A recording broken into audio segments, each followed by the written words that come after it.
Father, I love you. Father, I need you. Even when I lose my way, you always find me by your grace. You open your arms and take me home.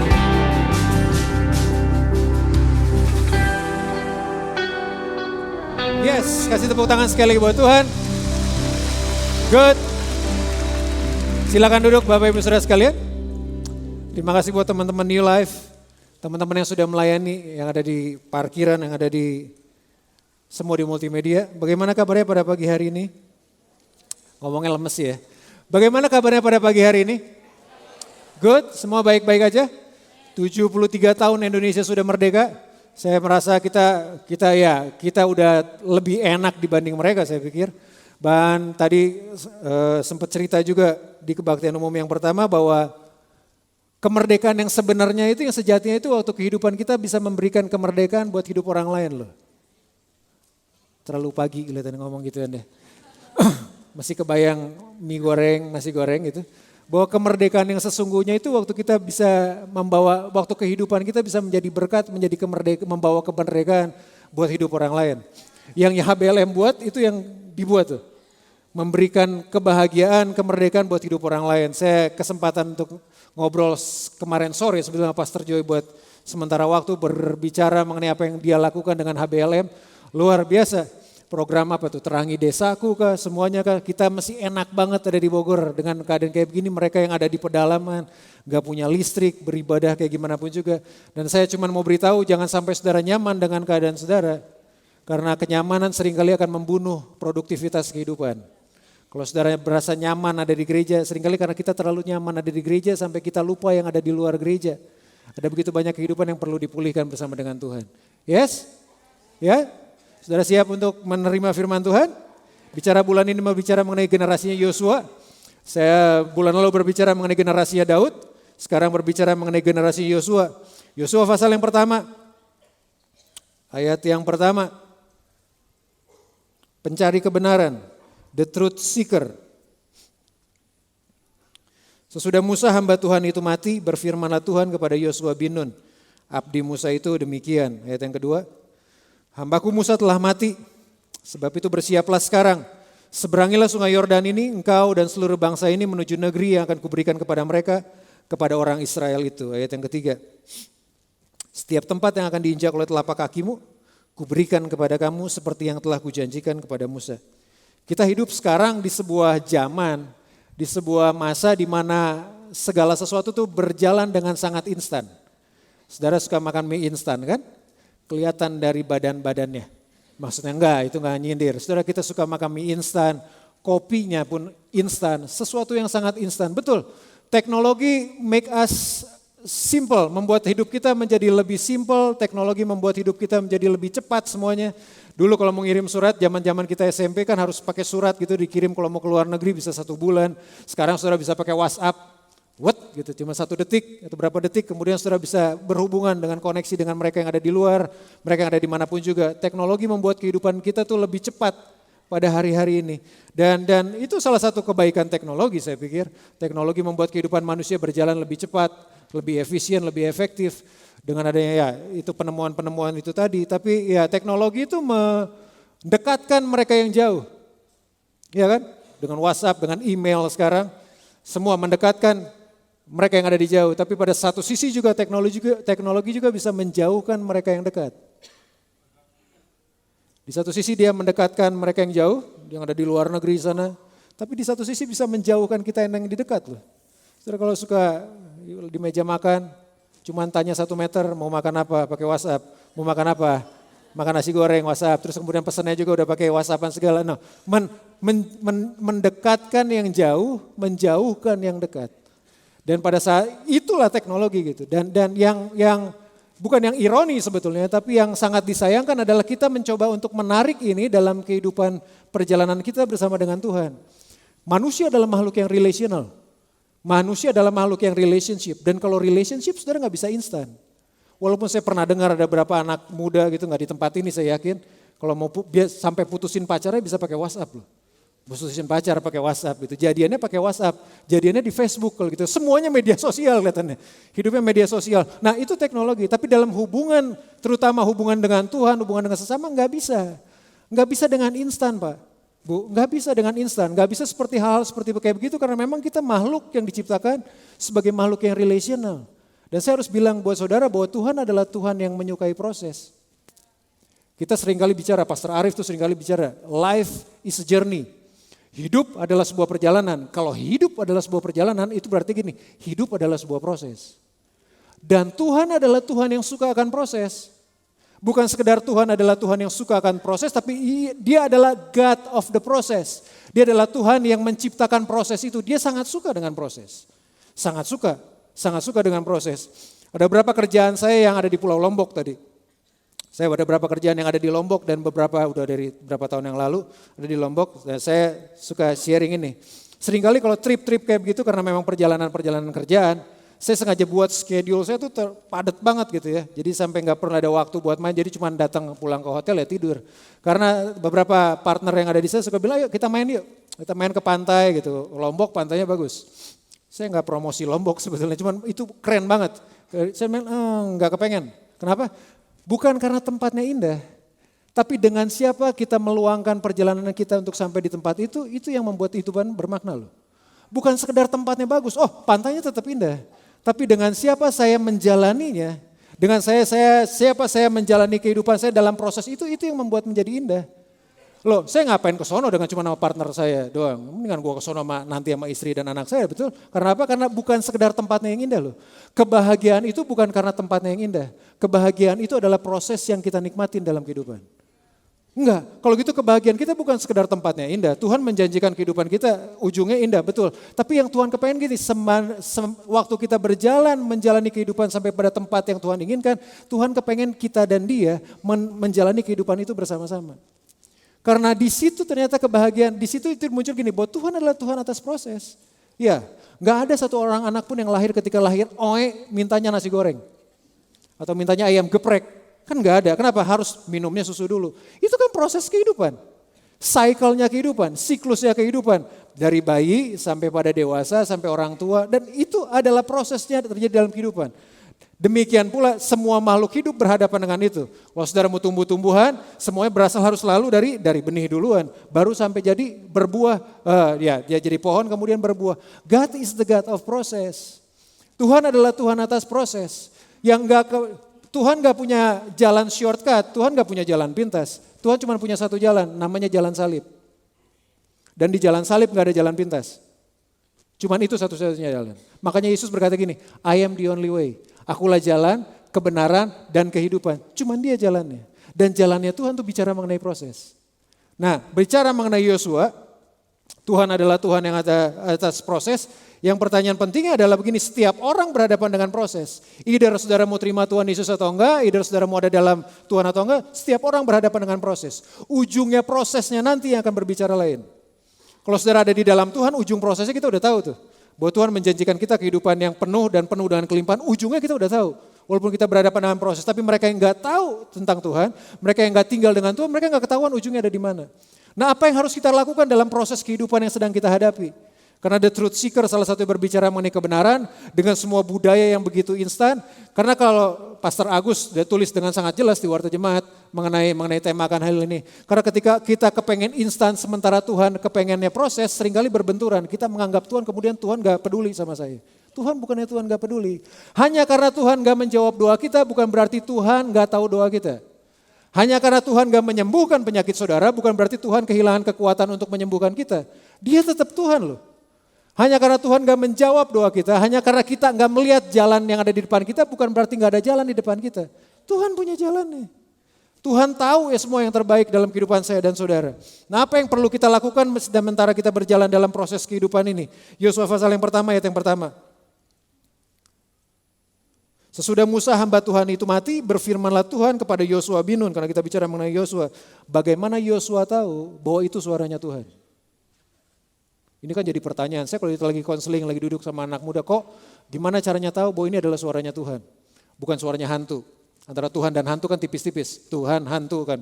Saudara itu, bagaimana saya tahu bisa ini suaranya Tuhan? Bagaimana Yosua tahu ini adalah firman-Nya Tuhan? Sementara ini adalah firman yang kita baca adalah firman yang pertama. Keluaran pasal yang ke-33 ayat yang ke-11. Jawabannya di sini. Keluaran pasal 33 ayat yang ke-11. Dan Tuhan berbicara kepada Musa dengan berhadapan muka seperti seorang berbicara kepada temannya. Kemudian kembalilah ia, maksudnya Musa ke perkemahan, tetapi abdinya Yosua bin Nun seorang yang masih muda tidaklah meninggalkan kemah itu. Ini berbicara mengenai Musa sedang berbicara di kemah pertemuan. Saudara baca kisahnya. Setiap kali Musa berjalan pada kemah pertemuan ada tiang awan itu turun. Dan itu berbicara mengenai kehadirannya Tuhan. Saya seringkali terfokus ini adalah berbicara mengenai Musa dan Tuhan. Saya lupa ada orang ketiga yang namanya Yosua yang ikutan.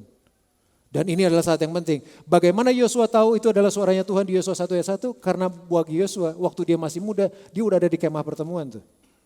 Dia udah ada di dalam tempat hadiratnya Tuhan. Karena ada 3 orang ternyata dalam pertemuannya adalah Tuhan dan Musa yang seringkali menjadi fokusnya kita. Dan kita seringkali lupa ada Yosua. Yang menarik adalah gini. Kemudian kembalilah dan Tuhan berbicara kepada Musa dengan berhadapan muka seperti seorang berbicara kepada temannya. Kemudian kembalilah Musa ke perkemahan. Musanya kembali ke perkemahan, tapi Yosuanya tetap di kemah pertemuan. Yosuanya tetap tinggal dalam hadiratnya Tuhan. Pertanyaannya bagaimana caranya, bagaimana Yosua tahu itu suaranya dari Tuhan? Karena dia udah mendengar suara itu udah lama.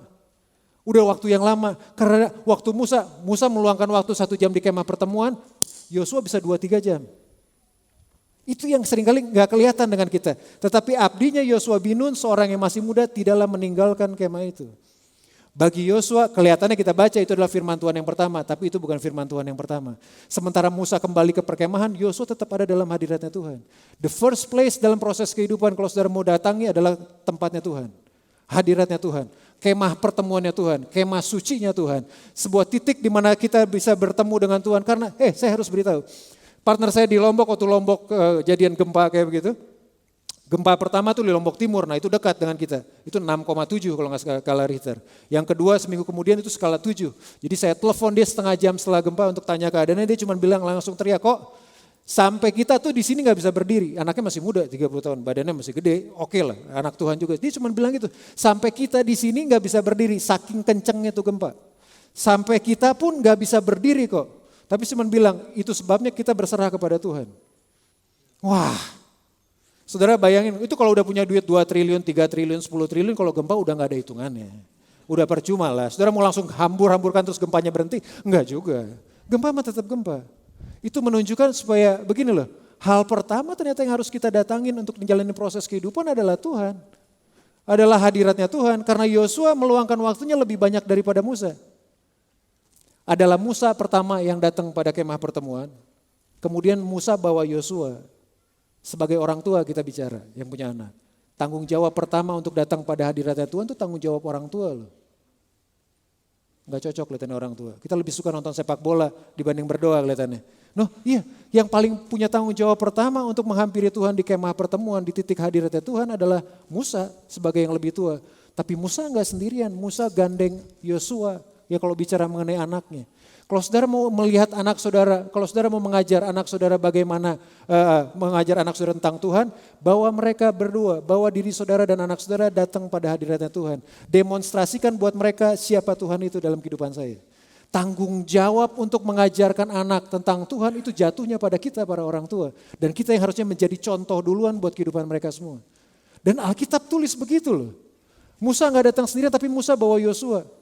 The first place, hal pertama yang terjadi dalam proses kehidupan, saudara perlu datang pada Tuhan. Karena kalau saudara gak datang pada Tuhan, yang terjadi adalah gini, saudara bisa mengalami kepahitan dalam kehidupan. Yusuf menerima janjinya Tuhan bahwa dia akan menjadi pemimpin Mesir. Itu sekitar usianya 16-17 tahun. 16 tahunan. Saudara tahu umur berapa dia mendapatkan, mencapai mimpinya itu? Umur 33 tahun. 17 tahun lamanya. Dia harus menunggu sampai dia ditentukan menjadi Perdana Menterinya Israel. Daud berumur, mukanya kemerah-merahan ditulis. Bukan karena sering ditampar, mukanya kemerah-merahan. Itu menunjukkan Daud memang masih muda, masih unyu-unyu gitu. Masih lucu, masih usia-usia 13-14 tahun. Tapi waktu dia menjadi Raja Israel di Israel pada saat itu sekitar usia mungkin sekitar 30-35 tahun. Hampir belasan tahun lamanya. Dia menunggu. Dalam belasan proses yang Tuhan izinkan itu, kalau saudara dan saya nggak datangin Tuhan yang pertama, dalam proses itu saudara bisa mengalami begitu banyak kepahitan dalam kehidupan. Karena prosesnya nggak mudah. Waktu Daud diurapi menjadi raja, tadi saya bicara juga buat teman-teman yang waktu itu di doa pagi. Mungkin waktu Daud diurapi menjadi raja levelnya di sini nih. Dan sementara raja udah di sini levelnya. Dia diurapinya di usia 13 tahun mungkin, ini level 30 dan usia segini. Waktu Tuhan urapi Daud menjadi raja, kehidupannya nggak menjadi semakin lebih baik loh. Enggak, dikejar-kejar oleh Saul, Daud harus bunuh singa, harus bunuh Goliat, kemudian dia naik terus, hidupnya seakan-akan dikocok-kocok. Kayak lagu ya dikocok-kocok. Enggak, maksudnya kehidupannya benar-benar dicoba sedemikian caranya, susah kelihatannya. Tapi lambat laun karena Daud meresponinya dengan mendatangi tempat pertama adalah Tuhan, Daud semakin hari semakin naik sampai pada level tahtanya Daud. Di level di mana Daud sudah dipakai Tuhan, dibentuk oleh Tuhan, diproses oleh Tuhan pada level yang sama dengan tahtanya Daud, saya beritahu Daud gak cari tahta raja yang cari Daud. Sama seperti Yusuf, umur 16 tahun dia punya visi daripada Tuhan, dia akan menjadi penguasa di Mesir pada saat itu. Begini mungkin keadaannya. Sementara dia mengiyakan, menepati, meyakini dengan hatinya, mentaati apa perintah Tuhannya, hidupnya lebih baik gak? Enggak. Hal pertama waktu dia ceritakan tentang visinya, beberapa hari kemudian dibuang ke sumur. Kemudian dibuang ke sumur, dibuang ke orang Mesir, ke Potifar, mengalami begitu banyak hal dalam kehidupan sampai ada di penjara yang paling dalam. Tapi itu kan prosesnya Tuhan tuh dalam kehidupan Yusuf. Tuhan sedang menaikkan karakter dia, kapabilitas dia, integritas dia di level yang sama. Ketika karakternya sama dengan posisi Perdana Menteri pada Mesir pada waktu itu, Yusuf gak minta posisi Perdana Menteri. Posisi Perdana Menteri yang menyamperin Yusuf loh. Kita seringkali kepengen posisinya, kita lupa mungkin posisi kita lagi di sini nih. Itu sebabnya Tuhan izinkan kita untuk diproses sedemikian hari supaya apa? Supaya kapasitas kita, kehidupan kita sama dengan kapasitas tujuan yang Tuhan sudah berikan dalam kehidupan kita. Itu yang terjadi dalam kehidupan. Daud mungkin usia masih belasan tahun ketika 13 tahun menjadi raja. Tapi Tuhan bentuk kehidupannya lewat proses yang gak enak. Itu sebabnya saya harus bilang, Tuhan harus menjadi tempat tujuan yang pertama, hal utama yang harus kita datangi. Karena apa? Kalau saudara menjalani proses kehidupan tanpa Tuhan, kita akan berakhir dengan kepahitan. Selalu Pak, selalu. Karena kita akan begitu banyak hal bisa mempertanyakan di manakah adanya Tuhan. Kenapa? Karena kita gak mendahulukan Tuhan sebagai yang utama dalam kehidupan. Yosua tinggal di kemah pertemuan. Yosua mengambil sebuah keputusan untuk tinggal lebih lama dalam hadiratnya Tuhan. Itu sebabnya bagi Yosua ketika Tuhan berfirman, Yosua tahu itu suaranya Tuhan. Yang sering kali kita miss, bilangan pasal yang ke-13, ayat yang ke-16, bahkan sebelum Yosua di Yosua 1 tadi, ada satu hal yang terjadi yang Musa lakukan buat Yosua di bilangan pasal 13, ayat yang ke-16. Itulah nama orang-orang yang disuruh Musa. Ini bilangan 13 berbicara mengenai ke-12 pengintai. Akan mengintai negeri tanah perjanjian. Itulah nama orang yang disuruh Musa untuk mengintai negeri itu. Dan Musa menamai Hosea bin Nun itu Yosua. Sebelum Yosua punya nama Yosua, namanya Yosua itu adalah Hosea. Hosea itu punya pengertian keselamatan. Jadi kalau saudara kenalan, namanya siapa? Keselamatan. Namanya siapa? Keselamatan. Hosea itu gitu. Namanya siapa? Keselamatan. Namanya siapa? Keselamatan. Tapi sebelum ketika Hosea ini bertemu dengan Tuhan dalam kemah pertemuan, Musa harus ganti namanya menjadi Yosua. Yosua dari kata Hosea ditambah kata Yahweh, katanya Tuhan, menjadi Yosua. Dari kata aslinya cuma keselamatan yang artinya Hosea, kemudian menjadi Yosua yang punya pengertian Tuhan adalah keselamatan. Beda lu antara keselamatan dan Tuhan adalah keselamatan. Ketika Hosea mungkin dulu ketika jabat tangan kenal dengan orang namanya Hosea, keselamatan. Jadi ketika orang melihat Yosua, keselamatan. Keselamatan, kemenangan. Tuhan gak kepengen Yosua mengandalkan kekuatannya. Makanya Tuhan ubah namanya Yosua namanya. Joshua namanya, artinya Tuhan adalah keselamatan. Di titik pertemuan saya dengan Tuhan, Tuhan akan izinkan saya dan saudara untuk bertemu dengan identitas kita sebenarnya di dalam Tuhan. Siapa kita sebenarnya di dalam Tuhan. Alkitab berkata gini, siapa yang ada di dalam Kristus, dia adalah ciptaan yang baru, yang lama sudah berlalu, yang baru sudah datang. The same things that happen dalam proses kehidupan Yosua sebelum dia bertempur dengan begitu banyak orang, Tuhan harus ubah namanya menjadi Yosua, punya pengertian Tuhan kepengen campur tangan dalam kehidupannya Yosua. Kenapa dalam proses kehidupan saudara perlu mengenal identitas saudara di hadapan Tuhan? Karena waktu kita tahu identitas kita di hadapan Tuhan, kita bisa mendapatkan kekuatan, hikmat, pengharapan, pimpinan daripada Tuhan. Sesudah Musa, Yosua 1 ayat 1. Sesudah Musa hamba Tuhan itu mati, berfirmanlah Tuhan kepada Yosua bin Nun, abdi Musa itu. Identitasnya sekarang udah Yosua, Tuhan yang adalah keselamatan. Hambaku Musa telah mati. Sebab itu bersiaplah sekarang. Yang ayat yang kedua, hambaku Musa telah mati, sebab itu bersiaplah sekarang. Seberangilah sungai Yordan ini, engkau dan seluruh bangsa ini menuju negeri yang akan kuberikan kepada mereka, kepada orang Israel. Bahkan Tuhan untuk Yosua. Dia harus bilang begini, hambaku Musa telah mati. Artinya begini, yang terjadi di masa lalu udah beres. Gak usah diungkit-ungkit lagi. Sekarang aku mau mulai dengan kamu, kata Yosua. Yang terjadi di masa lalu semua kemenangan, kegagalan, kehebatan Musa ya udah selesai. Tuhan udah bekerja di sana. But today, tapi sekarang adalah bagaimana, sekarang aku minta Yosua yang jadi pemimpinnya. Hambaku Musa telah mati.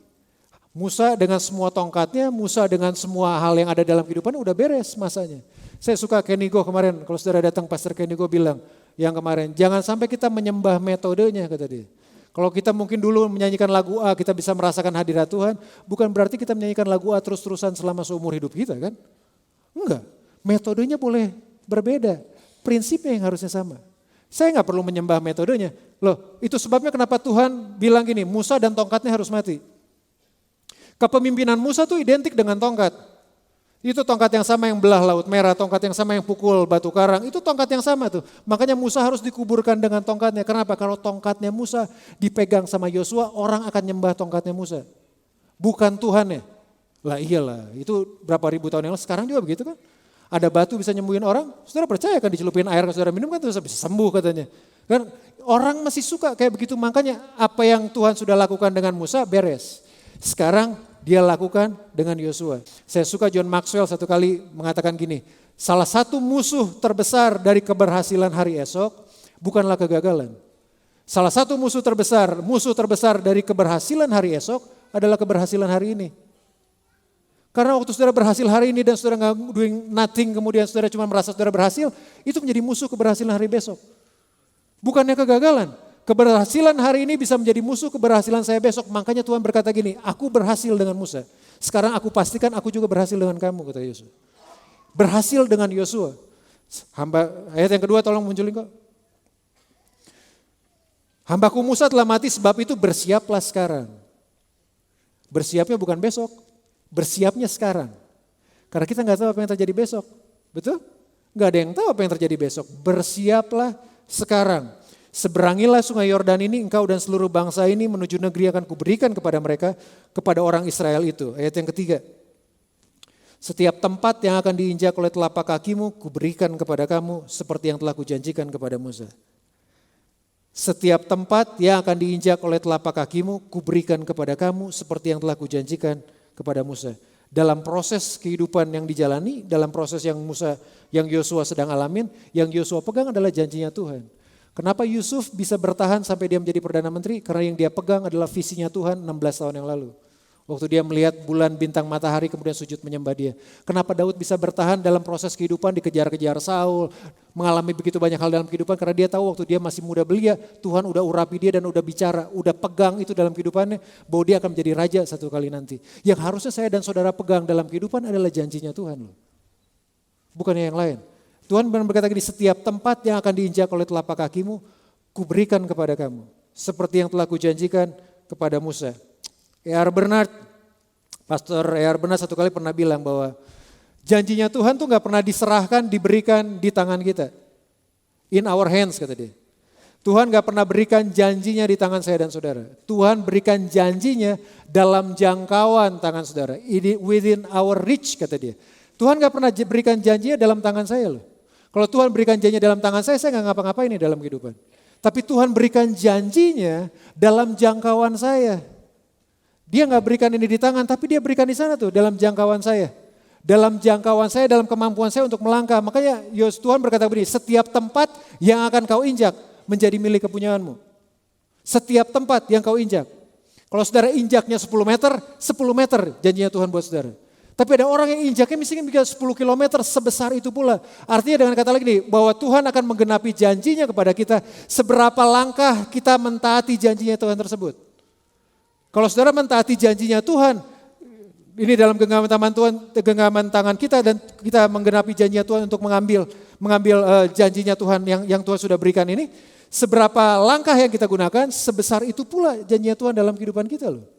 Setiap tempat yang akan diinjak oleh telapak kakimu. Setiap tempat, saudara boleh sebut tempat apa yang saudara. Oh bukan berarti saudara pulang kemudian saudara puterin kebun raya, setiap tempat yang saudara injak akan menjadi milik kepunyaan saudara, terus kebun raya berharap jadi milik kepunyaan saudara.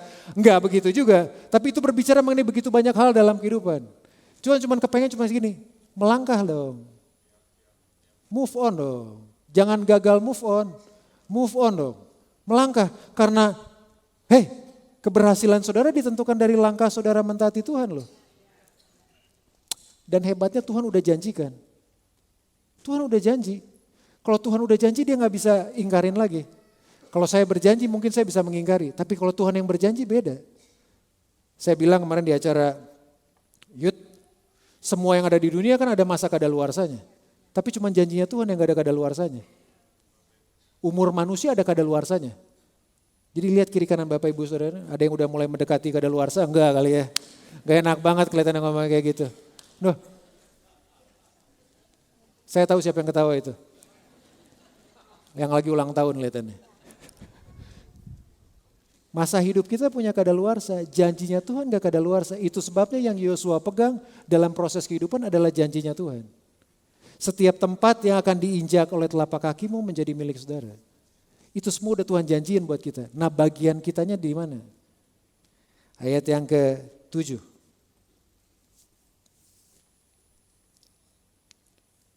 Ayat yang ke-7. Yosua 1 tadi.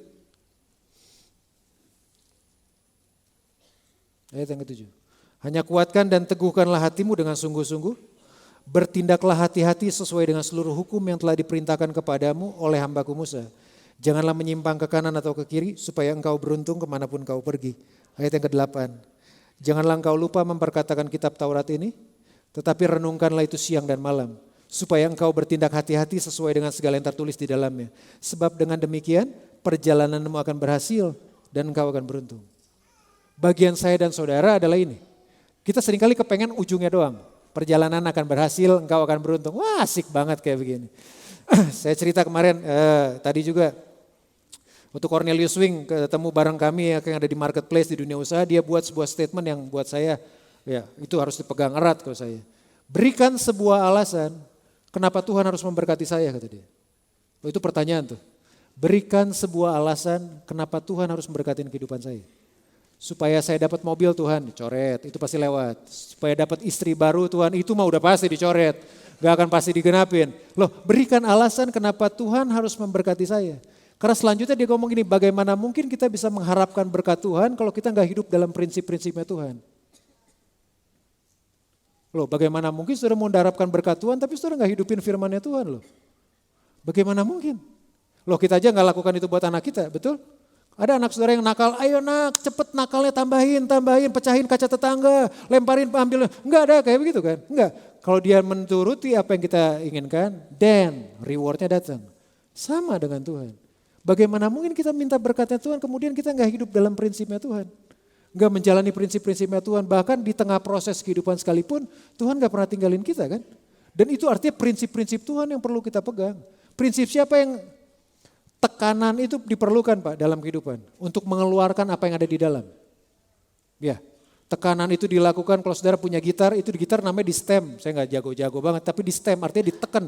Di sedemikian rupa, karena waktu dia ditekan sedemikian rupa, itu cuma dua sebelah keputusannya. Di tangan orang yang hebat ketika ditekan sedemikian rupa, itu bisa menghasilkan nada yang bagus. Tapi di tangan orang yang gak hebat, ditekan sedemikian rupa, pecah senarnya. Putus senarnya. Dan Tuhan kita adalah Tuhan yang hebat loh. Di tengah tekanan sedemikian keras sekalipun, dia bisa mengeluarkan melodi yang indah keluar dari hidup kita. Itu sebabnya tinggal dalam prinsip-prinsipnya Tuhan, bahkan ketika proses kehidupan yang gak enak sekalipun, itu adalah bukan sekedar itu sebuah keputusan, itu bukan pilihan, itu cuma kebutuhan. Karena kalau kita gak lakukan itu, kita akan hancur dalam hidup. Sama seperti senar gitar akan putus dalam kehidupan. Tuhan tahu kapan harus menekan kita untuk mengeluarkan yang terbaik dalam kehidupan kita. Itu sebabnya jangan pernah lari dari prosesnya Tuhan. Jangan pernah lari dari prosesnya Tuhan. Sometimes yang kita pikir proses itu menghancurkan kehidupan kita, tapi sebaliknya proses itu bisa memunculkan yang terbaik keluar dari kita. Kalau saudara mau tahu bagaimana caranya orang memurnikan emas, bukan ditaruh di lemari es. Ditaruh di bara yang paling panas. Karena ketika ditaruh di bara yang paling panas dengan suhu yang paling panas, yang emas akan tetap utuh sedangkan yang bukan emas akan luntur. Cara Tuhan untuk tes saya dan saudara diizinkan kita masuk dalam sebuah proses kehidupan yang mungkin gak enak. Tapi dari proses kehidupan itu yang muncul adalah emas kehidupan yang murni. Hikmat yang kita gak dapat dari manapun juga, yang gak didapat dari bangku sekolahan manapun juga. Semua proses kehidupan di mana Tuhan yang menjadi sutradaranya itu akan menghasilkan kehidupan menjadi kehidupan yang penuh dengan kemuliaan. Jangan pernah harapkan kemuliaan lahir tanpa penderitaan. Kemuliaan itu selalu berjalan beriringan dengan penderitaan. Kemuliaan itu selalu berjalan beriringan dengan salib.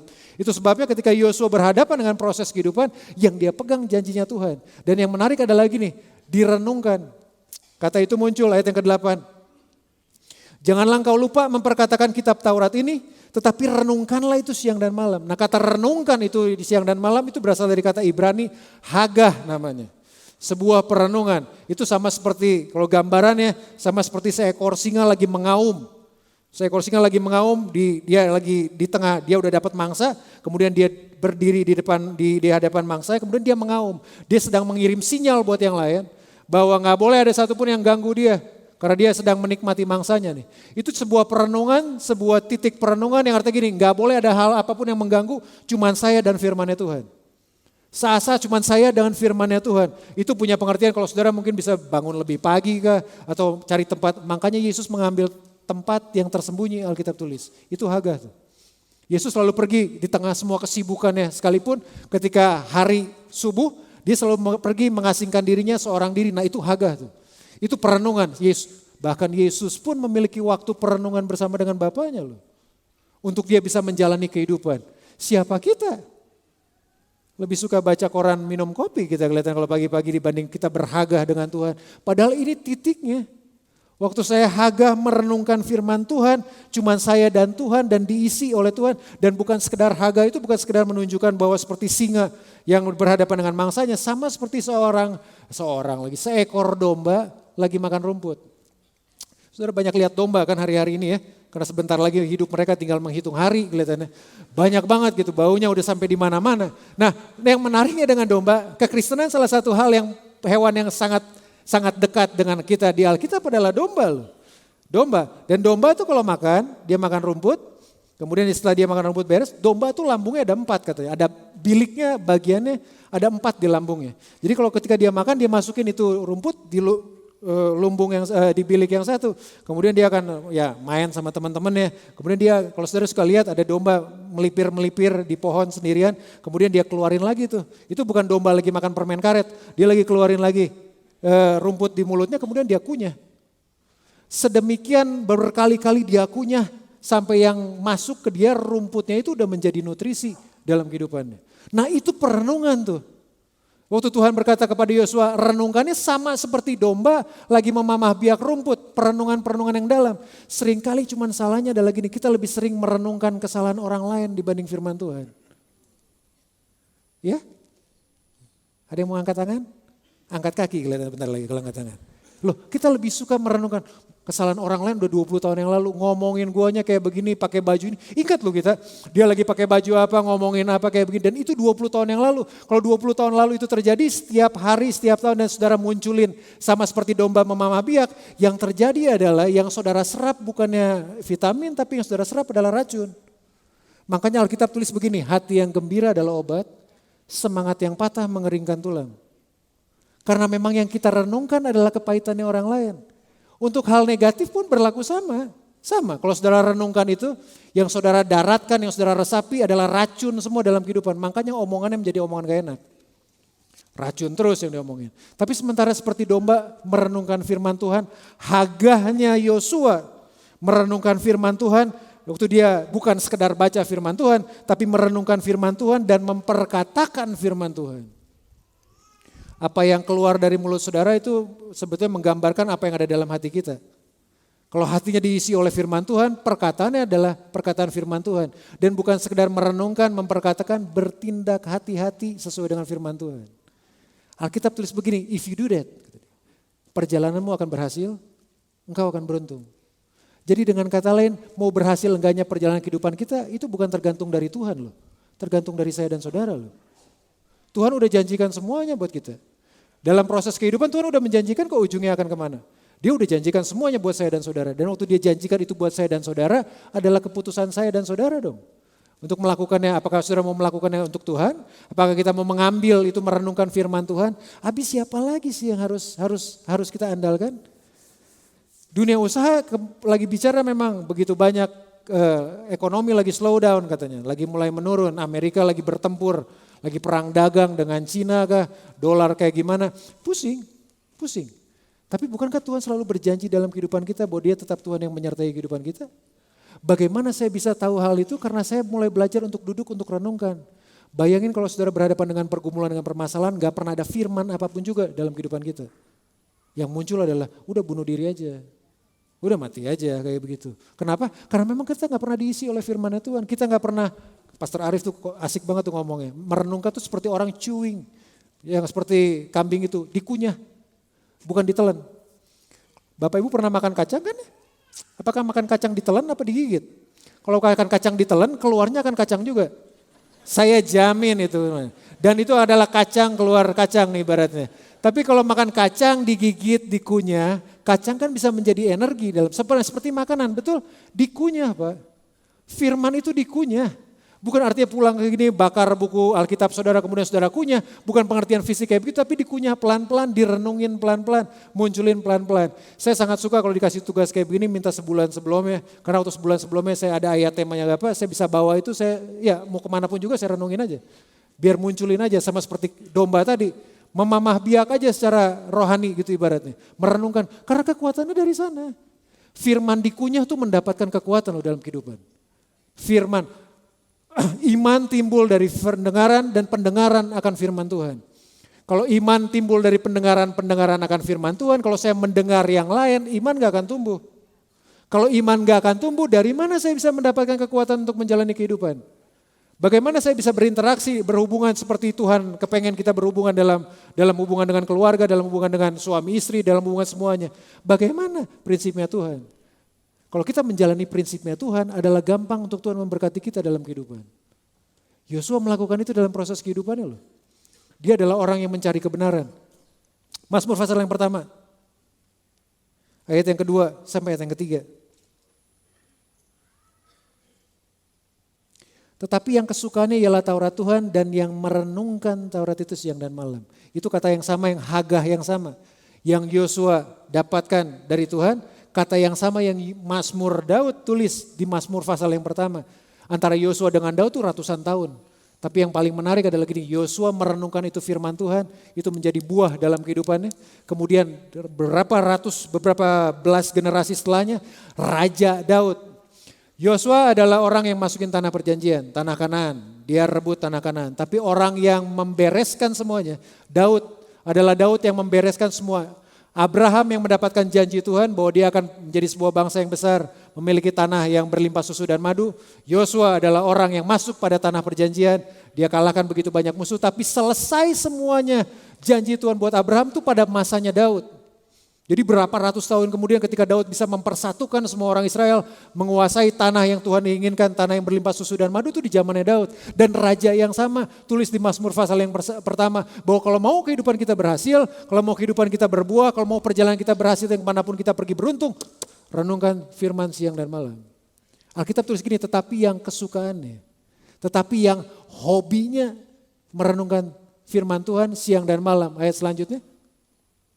Ia seperti pohon yang ditanam di tepi aliran air, yang menghasilkan buahnya pada musimnya, dan yang tidak layu daunnya. Selanjutnya dimunculin lagi, apa saja yang diperbuatnya berhasil.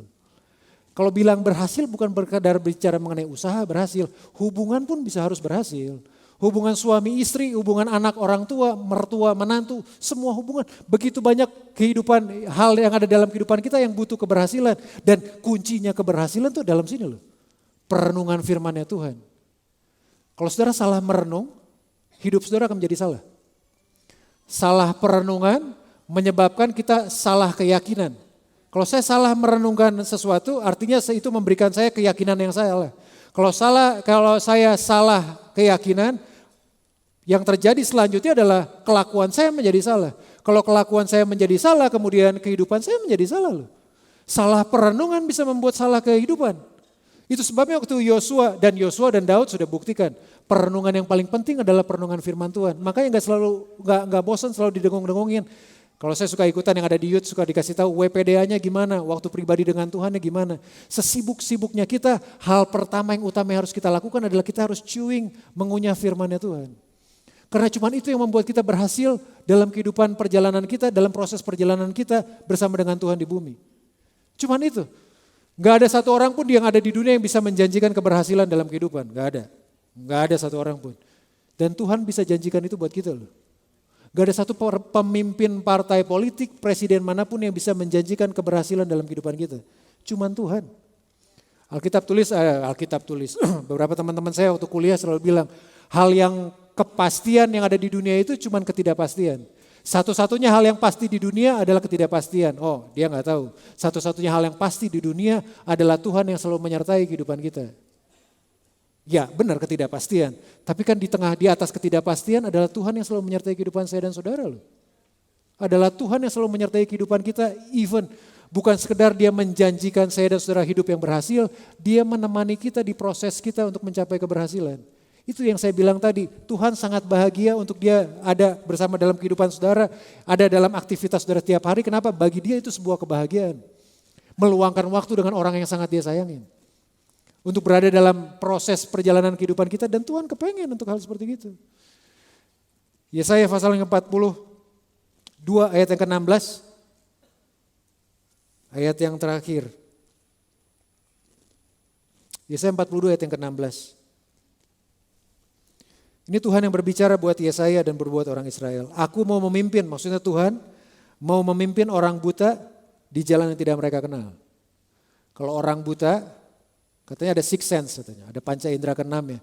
Kalau di jalan yang mereka kenal, mereka bisa jalan dengan sengaja. Tapi kalau di jalan yang gak mereka kenal, artinya mereka harus raba-raba, pelan-pelan. Tuhan berkata gini, aku mau pimpin kamu. Sama seperti orang buta, berjalan tidak mereka kenal. Berjalan di jalan tidak mereka kenal, artinya orang buta harus bergantung pada yang nuntunnya. Tuhan kepengen saya dan saudara bergantung cuman kepada Tuhan. Cuman kepada firman-Nya, cuman pada kebenarannya, cuman kepada prinsip-prinsipnya. Aku mau memimpin orang buta di jalan yang tidak mereka kenal dan mau membawa mereka berjalan di jalan-jalan yang tidak mereka kenal. Aku mau membuat kegelapan yang di depan mereka menjadi terang. Kalau saudara dan saya gak bergantung pada Tuhan, kegelapan akan menggelapkan saya dan saudara. Bukan berarti karena saya ikut Tuhan kemudian gak ada kegelapan dalam kehidupan. Enggak, ada juga. Tapi yang pasti adalah gini, aku mau membuat kegelapan di sekelilingmu menjadi terang. Yang buat terang bukannya saya loh. Yang buat terang adalah Tuhan. Aku mau memimpin orang buta di jalan yang tidak mereka kenal. Dan mau membawa mereka berjalan di jalan-jalan yang tidak mereka kenal. Aku mau membuat kegelapan yang di depan mereka menjadi terang. Jadi orang ada yang berjalan ya gelap juga tetap sama. Tapi kegelapan, aku membuat kegelapan yang di depan mereka menjadi terang. Dan tanah yang berkelok-kelok menjadi tanah yang rata. Itulah hal-hal yang hendak kulakukan kepada mereka. Dan yang pasti akan kulaksanakan. Saudara gak perlu gak perlu tengking prosesnya daripada Tuhan. Prosesnya udah harus selalu datang dalam kehidupan kita. Yang jadi pertanyaan penting, saudara sedang berpegang pada siapa? Kita sedang berpegang pada prinsipnya siapa? Kita sedang berjalan pada prinsipnya siapa? Kita sedang mengarahkan mata kita pada prinsipnya siapa? Kalau saya merenungkan firman Tuhan itu siang dan malam, kalau saya memperkatakan Taurat Tuhan itu kepada dalam mulut saya dan memperkatakan itu tiap hari dan bertindak hati-hati sesuai dengan firman yang Tuhan sudah sampaikan, Tuhan pastikan gini, perjalanan saudara akan berhasil. Engkau akan beruntung. Semua area dalam kehidupan saudara akan Tuhan buat berhasil. Bahkan untuk berdiri pun kita harus berhasil. Oh iya, untuk saudara ngedipin mata kan kita perlu berhasil. Kalau saudaranya gak bisa ngedip 1 menit gimana? Untuk semua area dalam kehidupan kita perlu berhasil. Dan untuk itu Tuhan cuma berkata gini, pegang prinsipnya Tuhan. Waktu engkau pegang prinsipnya Tuhan, keberhasilan aku jamin. Cuman Tuhan yang bisa jamin keberhasilan dalam kehidupan kita. Cuman Tuhan, keberhasilan dalam keluarga, dalam hubungan, dalam melewati semua proses kehidupan, cuman Tuhan. Saya bilang minggu lalu di Byfest gini, baju boleh luntur, make up boleh luntur, tapi cintanya Tuhan gak pernah luntur loh. Dalam kehidupan saya dan saudara. Ya, kasih tepuk tangan boleh buat Tuhan.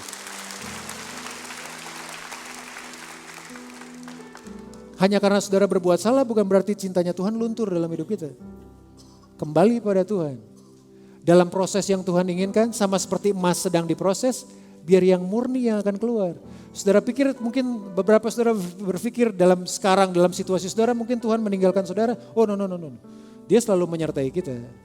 Dia selalu ada bersama dengan saudara. Bahkan ketika orang yang ada di samping saudara gak mengetahui apa yang terjadi dalam kehidupan saya dan saudara, Tuhan tahu loh.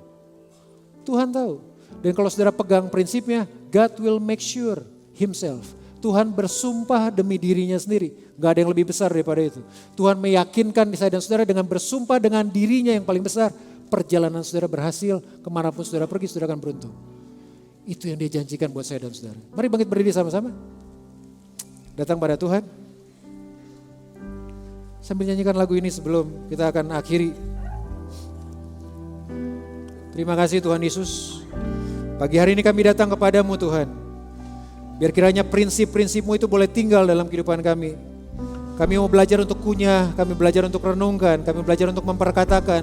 Kami mau bertindak hati-hati sesuai dengan segala yang tertulis di dalamnya. Tuhan kami berdoa. Seringkali kami sering menyalahkan Tuhan atas semua situasi yang terjadi. Tapi pada pagi hari ini izinkan kami melihat ada rencana yang hebat yang Tuhan sudah siapkan dalam kehidupan kami anak-anak-Mu Tuhan. Ada perkara-perkara luar biasa, ada mujizat yang sudah Tuhan sediakan dalam kehidupan kami Tuhan Yesus. Kami mau berserah, menyerah penuh kepadamu Tuhan. Terima kasih Bapak, terima kasih. Mari berbicara buat kami.